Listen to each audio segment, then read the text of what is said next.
Assalamualaikum. Lagi nih. Kali ini di motovlog nggak cerita gua mau cerita pada kalian tentang orang yang ketemuin malam depan. Banget gua punya source video itu cuman gua tuh mau recording teman sih gua kayaknya sekarang aja sambil motoran gua bikin sih kayak gitu. Oke, malam itu gua naik motor ketemu sama mbak-mbak yang dia tuh tinggal di teras toko di daerah Semarang sini guys. Nah, gue samperin, gue sempat tawarin makan, dia nolak karena udah makan. Akhirnya ya kita ngobrol ya sih kasar. Nah, gue tanya dong, kenapa beliau ada di emperan masjid ya? Kenapa beliau ada di emperan toko? Ternyata beliau itu adalah seorang yang sudah tidak diakui oleh anaknya. Dia punya anak satu, nikah, jadi sama mertuanya. Nah, dia setiap kali si ayah ini, si mbah ini datang ke rumahnya, si Nana lalu bilang, Pak, jangan sini Pak, saya malu. Akhirnya berkali-kali ke sana, terus memutuskan buat kan lagi nemu anaknya. Dan tinggal di teras toko. Ya, nah berangkat pagi keluar dari daerah situ, pulang lagi, ntar mulai maghrib atau mungkin ya, karena toko itu tutup. Nah, ternyata guys, ada kisah lagi yang dijadikan di masa kecilnya. Si Mbah ini bukan hanya di pesan tuanya beliau sebatang kara. Mulai dari usia 3 tahun, beliau sudah merasakan pahitnya hidup. 3 tahun menjadi piatu, ditinggal oleh sang ayah, diasuh oleh sang ibu. Kemudian usia 5 tahun, si ibu menikah lagi dengan laki-laki lain, dikaruniai 3 orang putra. Dan baru tiga-tiganya nggak ada. Nah, tapi yang menjadikan masalah adalah si laki-laki ini, si bapak tiri dan saya kerja sama si ibu dan sama si anak. Dari apa? Jadi ceritanya itu semua tanah, rumah, ya, yang dimiliki oleh si ibu itu diminta sertifikatnya dan dibuat oleh sang ayah tiri. Nah, usia 9 tahun, ibunya ikut meninggal.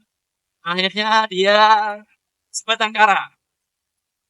Sempat gue di mana sang ayah sudah meninggal juga ternyata. Gue tanya dong, emang nggak punya bibi atau siapa gitu? Karena si Ba ini ada, tapi pada nggak mau bantu. Ketika dia main ke rumah si bibi itu, katanya apa? Ngapain ke sini? Mau minta makan. Bayangin guys, usia 9 tahun digituin. Mentalnya lagi rapuh-rapuhnya tinggal sama sang ibu, ya kan?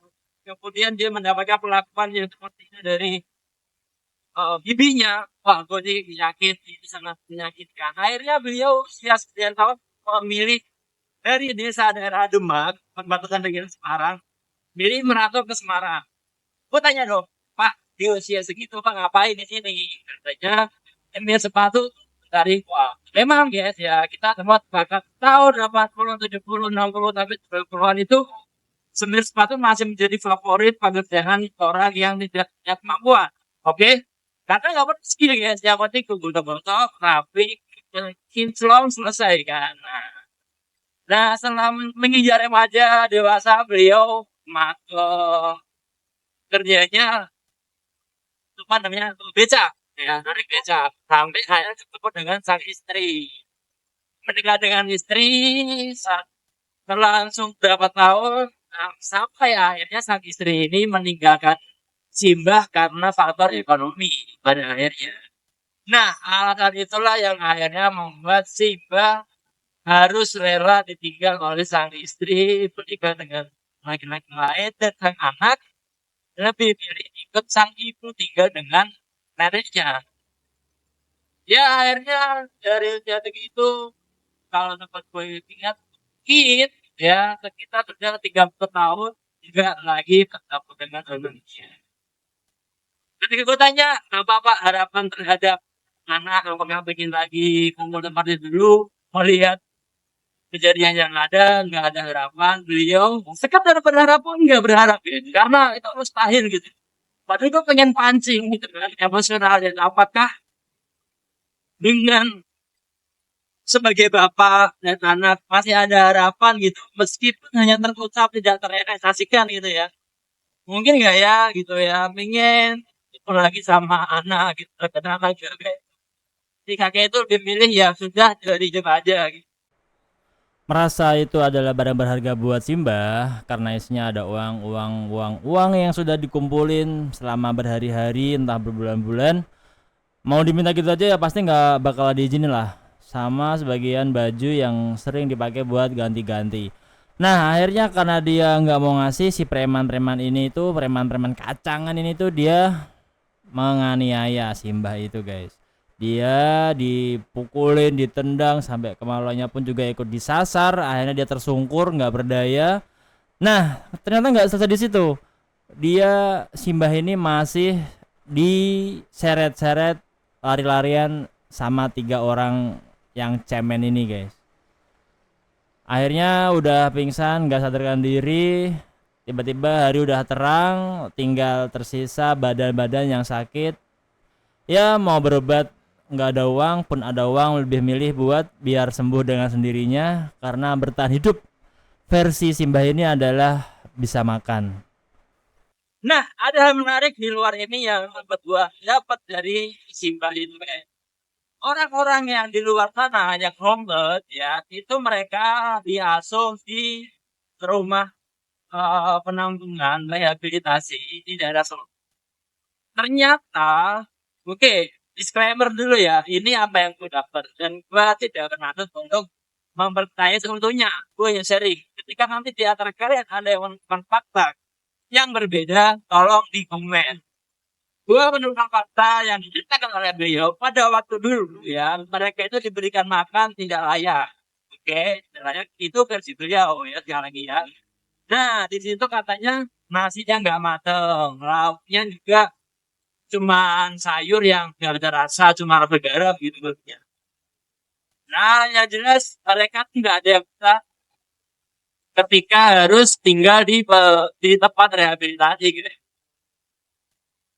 Nah, terus apa kabar mereka yang tinggal di luar ketika sudah meninggal gitu kan? Ternyata ada kasus orang yang dia tidak mau kerja, baginya tidur, bangun makan sampah yang ada di depan mereka. Mereka cari-cari makanan dari tempat sampah. Yang jelas ya tidak higienis ya. Wah, nah lagi kan. Nah, karena mereka malas, akhirnya mereka makan apa adanya dan kena virus. Nah, di sini fakta menarik ya. Sebenarnya harus ada klarifikasi ya. Kayak ini jadi beralihan. Jadi gini guys, Bima itu bilang orang yang tidak punya wali, dia meninggal. Orang yang kompas, ya. Itu dia ada dua pilihan. Kalau organ tubuhnya itu masih sehat, bisa dimanfaatkan untuk sekolah, kedokteran, dia akan diambil organnya. Nah, dalam hal ini sempat buat cek ini gua selaku dari medis itu dijadikan kadaver. Tapi itu proses yang panjang dengan notaris agar tidak terjadi kesalahpahaman dengan ahli waris yang nanti akhirnya klaim. Kedua, kata si Mbak ini ya, eh kata si Mbak ini jika dia itu keluarganya sudah rusak, nggak ada yang bisa dimanfaatkan, pilihannya adalah dikuburkan di tempat lorong yang panjangnya itu 100 meter ke dalam tanah, ya kan? Dan lebarnya kurang lebih 50 cm ya. Itu terletak di dekat kamar mandi atau septic tank lah. Ya. Jadi dia itu dimasukkan mayatnya ke dalam situ. Nah, berita ini langsung dibantah bini gua. Karena kan gue cerita dong sama bini gua. Kata bini gua, pernah dulu zaman koas, ya, sebelum masuk ke profesi kedokteran, itu masuk ke dalam materi Mas atau apa gue lupa. Dan jelas ini tuh diserahkan oleh orang-orang yang tidak berkuali dan meninggal di luar itu terdapat dan massal dari Semarang. Jadi sekali lagi gue sempet kaget cerita dari si Mbak itu. Tapi gue nggak mau terlalu percaya karena apa ya, beliau pasti gue nggak pengen terlalu percaya karena bagi gue beliau masih belum bisa memberikan informasi yang tepat lah ya. Mengingat beliau hanya tinggal di situ gitu loh. Jadi tidak punya pendidikan dan gue nggak mau nyalahkan. Oke lah, mungkin beliau dengar dari orang lain gitu ya. Jadi coba kalian review tadi juga gua kira-kira apa ya? Gua sempat kaget waktu